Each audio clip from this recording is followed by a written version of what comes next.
The train station.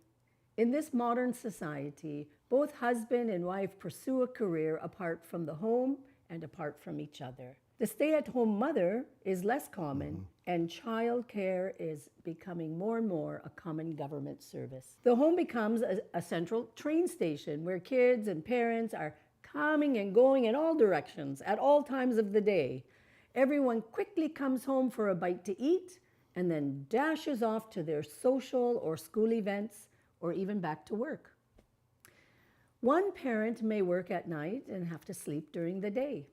Sometimes children come home and no one else is at home.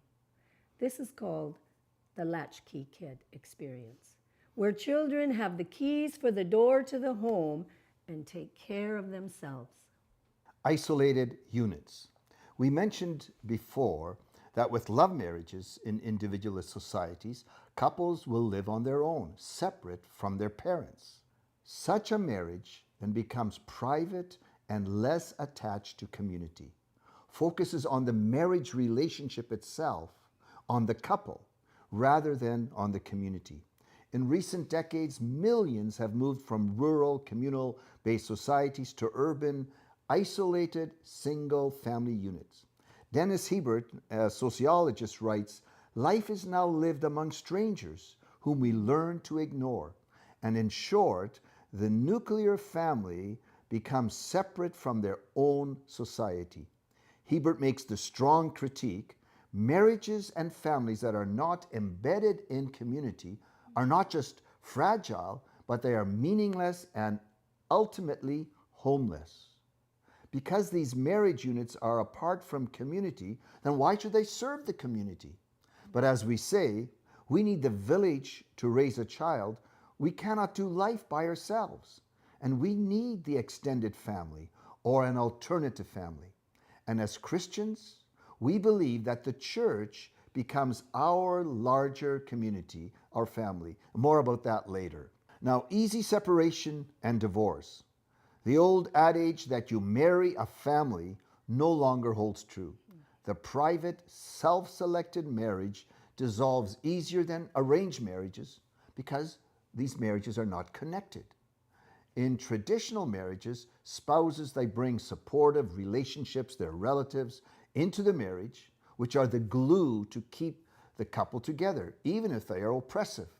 But it is sadly ironic that love marriages are no more sustainable than arranged marriages. In fact, sometimes people say, in love marriages, the couple loves each other before they get married, while in arranged marriages, they grow in love after they get married. So because of these social freedoms, it is easy to choose your life partner, and then also just as easy to divorce your life partner when things get difficult. Or often one spouse simply leaves the family and pursues their own life. Hence the challenge of the single-parent family, where a parent raises children on their own without the support of the other parent. I should add that the phenomenon of the migrant worker who leaves his family to work in the Gulf states or in some urban center is very different.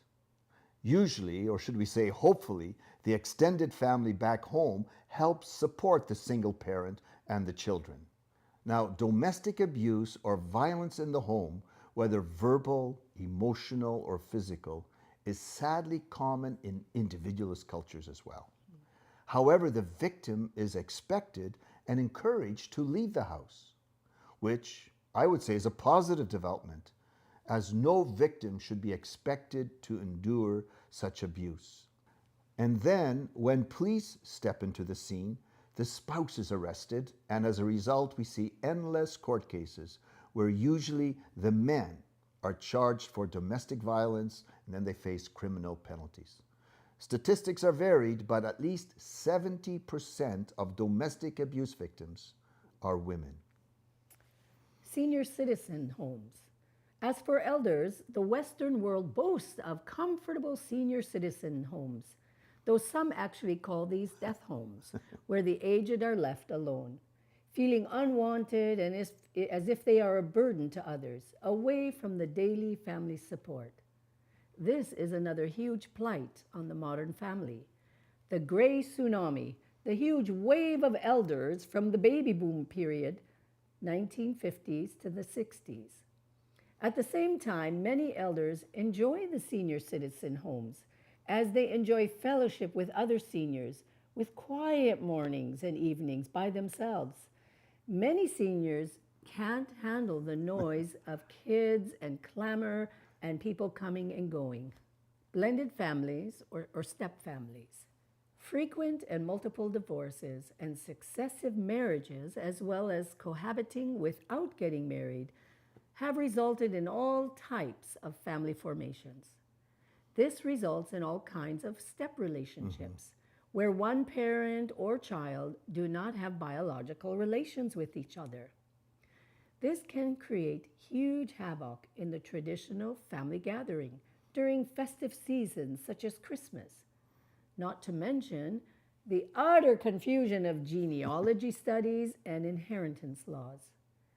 Blended families, which include adoptive relationships, will need to give extra attention to providing equal care for all family members.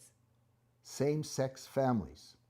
A relatively recent phenomenon in Western societies are gay and lesbian or same-sex marriages.